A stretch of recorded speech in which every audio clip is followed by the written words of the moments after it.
14 বছর ধরে নিউজের সাথে আছি, নিউজের মানুষ হিসেবে, এবং এর আগে আমি চ্যানেল 24, মাছরাঙা, ক্ষেত্র টেলিভিশন, যমুনা টেলিভিশনে সংবাদ উপস্থাপক হিসেবে কাজ করেছি। এখন হলো বাংলাদেশ টেলিভিশন এবং রেডিও টিভিতে সংবাদ উপস্থাপক হিসেবে কাজ করছি। সামনে প্রবাসীদের নিয়ে এই যে বাংলা দেখবেন, বাংলা টেলিভিশন আর উপস্থাপক হিসেবে আসলে 14 বছরের কথা ছিল। আর আমি খুবই ব্লেস যে বাংলাদেশ প্রতিদিনে আমি সাব এডিটর ছিলাম 2012-তে।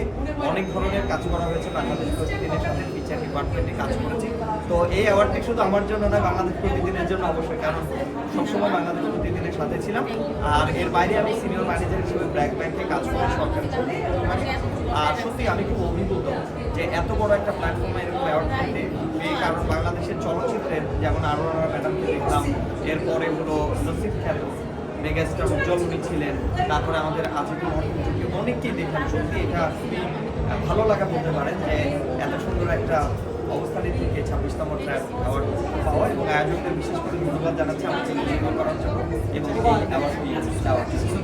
সুতরাং আপনারা আমার জন্য দোয়া করবেন যেন আমি অ্যাঙ্কর হিসেবে আমাদের কাছে অনেক বেশি হয়, এবং আমি বাংলা ইংরেজি উভয় ভাষায় যেহেতু পারদর্শী, so in the future I have a dream to present my country in the international sector, and as an international peer guy, it's my dream to make Bangladesh a country where news presentation and also presentation should be in the global sector. Thank you once again.